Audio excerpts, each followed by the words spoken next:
Assalamualaikum warahmatullahi wabarakatuh. Kembali lagi bersama saya Ayu di Utama Podcast episode 5. Oke nih guys, apa kabarnya nih? Semoga sehat-sehat selalu ya. Yang belum subscribe boleh subscribe dulu. Jangan lupa video-video lainnya ditonton dan di like and share. Oke, nah pembahasan hari ini nih kita mau ngobrol-ngobrol bareng salah satu alumni juga dari Kaprodi Teknik Mesin. Prodi, bukan Kaprodi. Prodi Teknik Mesin. Oke. Langsung aja ya. Halo. Halo. Kak Fajri ya. Langsung aja ya, kenalan aja nih. Gak manggil Kak Ayu atau Mbak Miss, Ayu? Miss ya. Misi. Enggak, panggil aja Misi.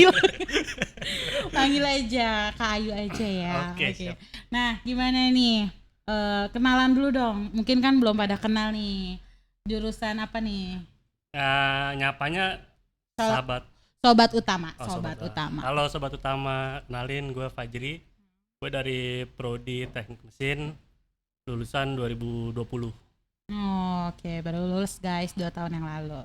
Oke, nah kenapa milih mesin nggak sih? Kalau dibilang kenapa milih mesin, karena mungkin dulu gue SMK jurusannya teknik otomotif. Oh, jadi lu milih yang emang selurusan itu. Iya, jadi tuh apa namanya? Ketika gue sekolah itu di STM ya waktu itu ya, STM. Oh, anak STM. Iya, anak STM banget apa ya? Yang tawuran di Manggarai lagi yang Enggak. Pada saat itu sih enggak. Oh, enggak ya, pada saat itu. Terus? Ya, apa namanya? Dulu gue STM, terus jurusan teknik otomotif. Nah, terus lanjut kuliah di teknik mesin karena menurut gue seru kayak gitu. Oke, tapi lu ngerti berarti emang penasaran sama mesin-mesin, bongkar-bongkar apa? Nah, ini menariknya. Ketika gue di SMK ya, STM. Nah, gue berpikir kalau kuliah di jurusan teknik mesin tuh kurang lebih sama lah kayak di STM ya. Okay. Maksudnya ngebongkar mesin, ngerakit kayak gitu kan. Ternyata pas gue masuk di jurusan teknik mesin beda. Karena di universitas ini dia lebih banyak belajarnya ya. Karena kita kan harus memahami dari sisi apa namanya rumus-rumus dari sebuah mesin yang kita buat kayak gitu. Jadi kalau misalnya teman-teman berpikir kalau jurusan teknik mesin itu kayak ujung-ujungnya bakal jadi mekanik atau montir, itu kalau menurut gue sih salah besar. Ternyata sebenarnya banyak juga prospek kerjanya ya. Iya, ternyata jurusan teknik mesin itu kita bagian dari sebuah perencanaan ketika kita mau ngebuat sebuah mesin. Oh, justru yang baru dari awalnya. Iya, kayak gitu. Jadi kalau jurusan teknik mesin itu kenapa kayak misalnya nih kita mau bikin apa namanya mesin mobil ya, contoh. Nah, terus mobil itu kenapa bisa jalan, ya kan? Nah, itu ada hitung-hitungannya. Nah, itu biasanya di perkuliahan Universitas Teknik Mesin tuh yang apa namanya yang mengkaji itu semua. Gitu. Kalau gue di SMK kan gue hanya dapet kayak teori gimana cara ngebongkar mesin, gimana cara ngerakit mesin, masang mesin kayak gitu. Nah, jadi di perkuliahan justru yang ngebuat dari awalnya. Tapi emang sebenarnya sesusah itu nggak sih? Maksudnya kayak yang dipikiran orang kan kayak, aduh gue nggak ngerti nih masalah ngotak-ngatik dan lain-lain gitu. Nah, itu lu kayak gitu nggak? Maksudnya sempet ngerasa kayak gitu nggak? Pas di perkuliahan? Awal banget kaget sih. Karena kan gue disitu ketemu mata kuliah yang baru ya menurut gue ya, kayak aljabar. Kalau aljabar mungkin gue udah pernah kayak kalkulus 1, kalkulus 2, rumus-rumus kayak gitu. Dan menurut gue apa tuh? Apa namanya? Kaget. Maksudnya dari soal yang sedikit tiba-tiba jawabannya bisa 1 lembar kertas. Kayak gitu. Dan itu berapa soal tuh?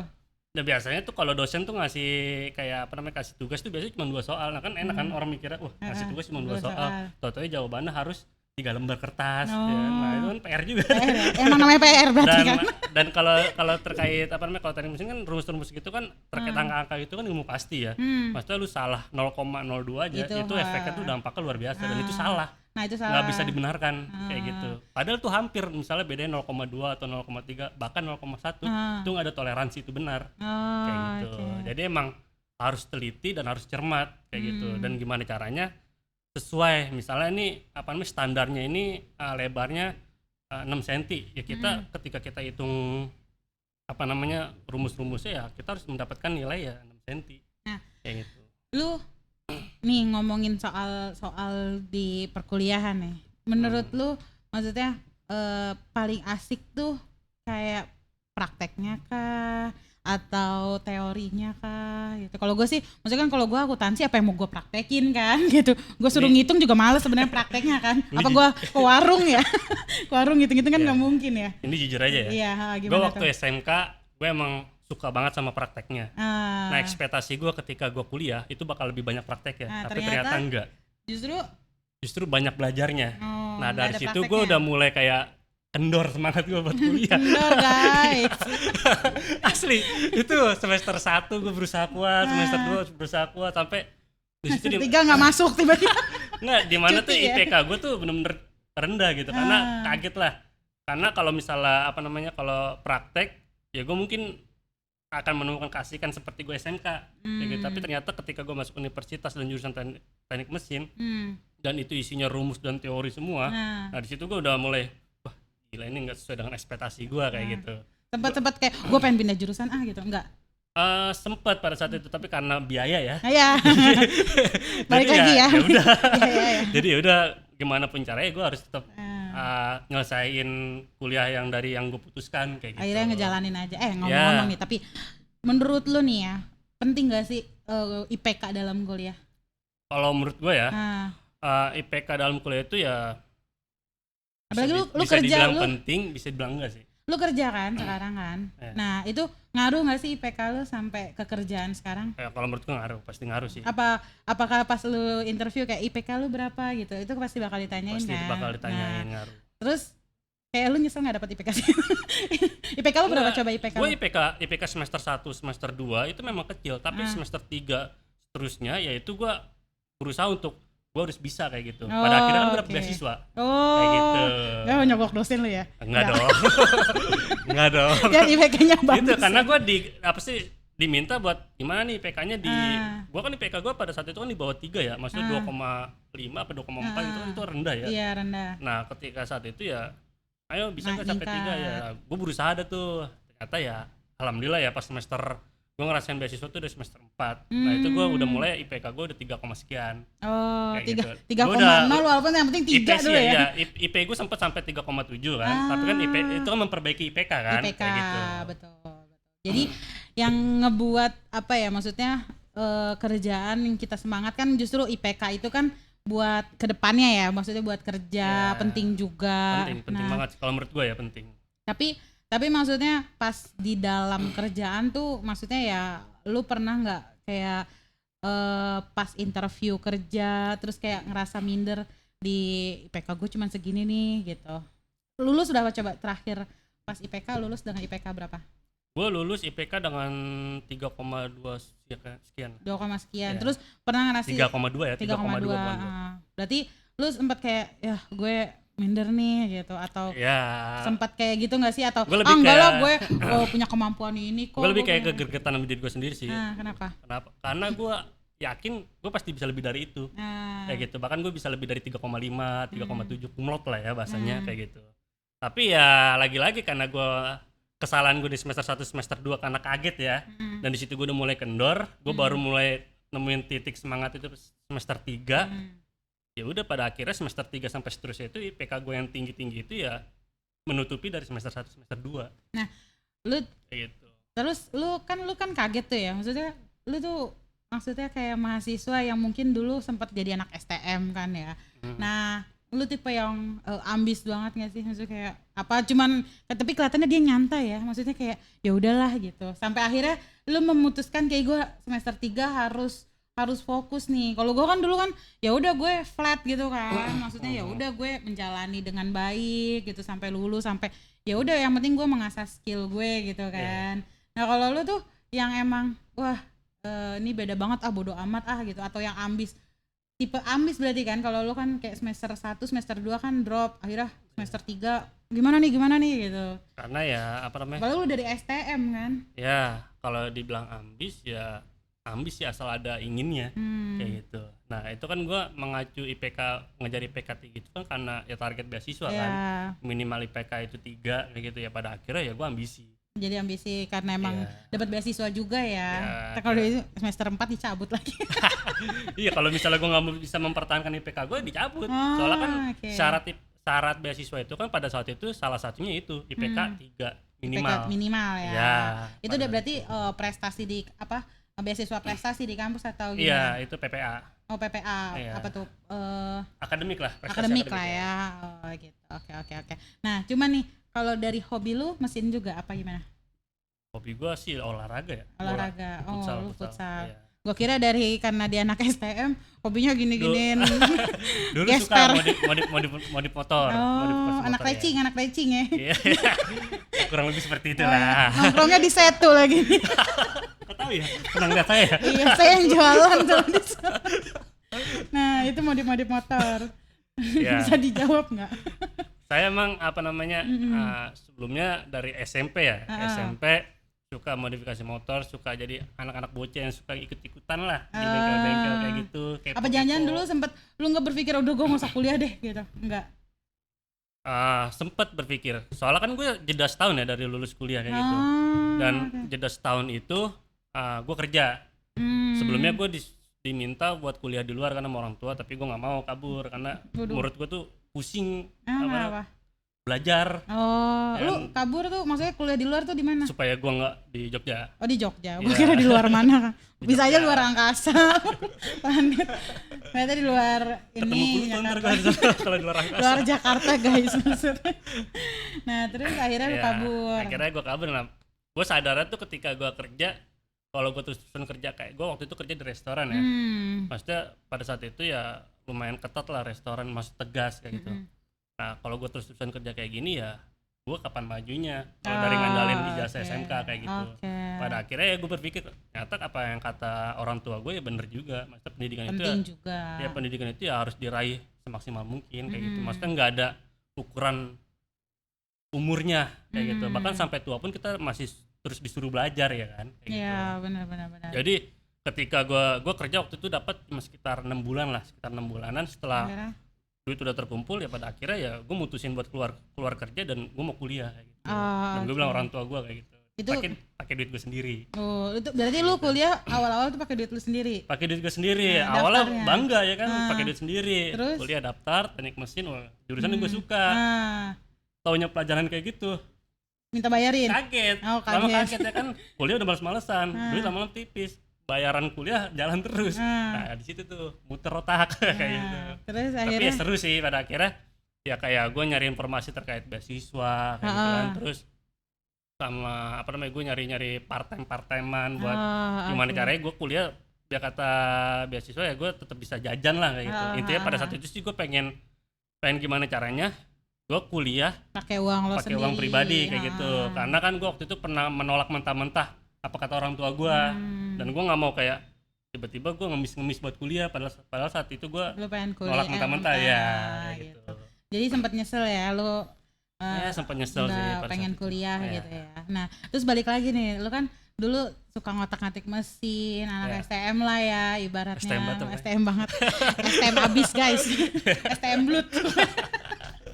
Nah itu lu selama masa-masa SMA lu lebih suka masa-masa STM atau masa-masa kuliah?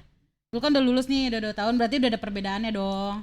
Kalau maksudnya beda-beda ya. Iya, kan kita, masa-masanya ya. Masa-masa beda-beda. Maksudnya kalau ada di mana momen-momen. Ya kan kalau STM itu kayak momen-momen kebersamaan, ngumpul bareng, nongkrong bareng itu emang oke sih.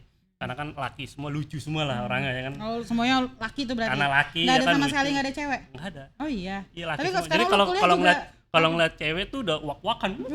Rame. Karena kita langsung gitu ya. Karena kita nggak biasa ngeliat cewek, sekali ngeliat cewek rame pokoknya gitu. Rebutan sok ganteng, padahal nggak ganteng. Yang penting rame dulu ya. Ya nah dosennya juga ini cowok juga? Guru gua ya ada cowok ada cewek, tapi kalau cewek kan biasa guru-guru STM yang udah nenek-nenek. Nggak enak juga kan. Karena diajarin cewek, gitu biasanya juga. diajarinnya ngantuk. Iya. Nah sekarang dosen lo ada yang cewek? Kalau dosen ada dosen. Muda. Iya tapi kalau momen balik lagi kalau momen SMK serunya itu bercanda nongkrongnya. Tapi kalau misalnya kuliah yang paling seru tuh momennya ketika ya banyak ya gue di kuliah itu selain gue dapat teman baru terus gue dapat pelajaran baru kayak pada akhirnya kan gue di kuliah juga ikut organisasi. Aktif juga. Iya, aktif organisasi. Nah di situ gue banyak belajar lah belajar organisasi, belajar cara ketemu orang, terus ya banyak relasi sih yang gue dapetin dari perkuliahan kayak gitu. Itu kan maksudnya gue kan kuliah 4 tahun ya. Di 4 tahun itu gue merasa ya gue dapat banyak informasi yang menurut gue itu kepake banget pada saat ini. Karena gitu. Buat sampai lo kerja tuh. Ya. Okay. Nah, berarti sekarang lu kerja bagian apa nih, Jri? Nah, ini lebih lucu sebenarnya. Gimana tuh? Jangan ketawa dulu ya, guys. Berarti lebih lucu. Ya, gue STM, SMK kan. Gimana? STM otomotif. Kuliah jurusan teknik mesin. Terus? Sekarang gue kerjanya di media. Di media, justru malah cross banget tuh. Jomplang, iya. Tapi seru juga kan? Tetap seru sih. Cuma awal-awal pasti sulit kan? Awal-awal ya itu dia adaptasi ya. Karena biasa, kalau gue sih berpikirnya anggap aja kayak misalnya kamera, anggap aja itu mesin apaan, kayak mesin kamera. Gitu. Bisa-bisanya nganggep-nganggep ya? Ya kayak gitu lah kurang lebihnya. Tapi emang kalau menurut gue kadang-kadang suka berpikir ini sebenarnya gue maunya apa sih kayak gitu. Tapi ya sampai saat ini nggak tapi? Ya kadang-kadang sih kayak kadang-kadang suka kayak gitu. Tapi ya kembali lagi kan yang namanya kerjaan itu kan jodoh-jodohan juga kan. Tapi ya suatu saat gue pengen ya mudah-mudahan aja kayak gue pengen buka usaha atau gue pengen kedepannya pengen nyoba kerja atau apa ya sesuai dengan jurusan yang gue tekunin atau gue pelajari. Kayak berarti gitu. Mungkin kalau sekarang sih kalau gue kayak udahlah gue ini untuk saat ini karena gue masih muda juga kan ya batu loncatan dulu lah. Kayak gitu kedepannya mungkin gue bisa. Jadi sekarang lu ngumpulin ilmu dulu lah ya sebanyak-banyak. Berarti rencananya lu pengen buka bengkel atau apa gitu usahanya? Betul lah. Lai. Bisa, bengkel bisa, enggak dong. Enggak dong. Kita harusnya jangan lah kalau bisa kita bikin ituan namanya pabrik mobil yang sebelumnya belum jadi kan kita jadiin nih pabrik mobil. Dulu kan sempat ada tuh ya kalau yang anak-anak SMK ya, mobil SMK ya. Ya, yang tapi enggak ada. Enggak ini ya, enggak keluar ya, enggak launching ya. Enggak tahu saya kalau itu. Ya, makanya di situ kan ya gue berharap kita kan sumber daya manusia kan banyak. Terus kita juga sumber daya alamnya banyak. Nah, ketika negara lain kayak buat transportasi sendiri, kenapa kita nggak bisa kayak gitu? Sedangkan kita kayak motor aja nggak ada made in Indonesia, mobil juga nggak ada. Waktu itu sempat pengen ada, tapi nyatanya kan sekarang nggak ada. Ya semoga aja kedepannya ada ya kan? Iya betul. Kita doakan ya guys, semoga aja. Apalagi yang gue tahu kayak sekarang ini kan masuk eranya mobil listrik ya, elektrik ya kan? Iya ya, sekarang mobil juga ada ya. Itu satu, dan yang perlu teman-teman tahu juga bahwa sumber daya alam nikel di Indonesia itu banyak. Oh iya. Dan itu dari seluruh dunia itu Indonesia nomor 5 besar itu penghasil nikel terbanyak di dunia kayak gitu. Dan sedangkan listrik elektronik itu ya butuh nikel itu. Iya. Itu bahan utamanya bahkan sebenarnya itu. Iya, kayak gitu. Tapi nggak dimanfaatin mungkin atau belum dimanfaatin sih. Ya mungkin kalau sebenarnya udah ada progres kali. Ya mudah-mudahan ya, tapi kan kita nggak tahu kayak gitu. Mudah-mudahan sih kedepannya ada progres. Ya gue sih berharap ketika kita sadar bahwa sumber daya alam kita punya potensi yang sangat luar biasa yaitu nikel, ya kita bisa memanfaatkan dengan baik. Oh oke. Oh jadi sebenarnya kita punya penghasil nikel ya. Yang 5 besar ya. Nah berarti sejauh ini kegiatannya kerja aja berarti ya? Ya kerja karena mau merit, umur makin bertambah. Jadi ya harus punya rencana lah. Iya benar. Jadi tetap lancar-lancar ya pekerjaannya. Amin. Nih biar makin sukses, makin cepet punya usaha sendiri. Amin. Gitu. Oke nih guys, seru banget ya ngobrol sama Kak Fajri hari ini. Kakak nggak tuh ya kan? Oke, terima kasih ya Kak Fajri. Sama-sama, udah ngobrol-ngobrol bareng hari ini. Mungkin next kita bakal ngobrol sama siapa lagi ya. Oke, nah kalau penasaran terus aja subscribe di YouTube kita di Utama Jagakarsa _official di pantengin terus Instagram kita. Oke, jangan lupa subscribe YouTube-nya ya. Oke, tombol subscribe. Nah, nih. Itu bikin PR editor ya. Nyanyi. X hapus. Oke, sampai jumpa minggu depan. Assalamualaikum warahmatullahi wabarakatuh.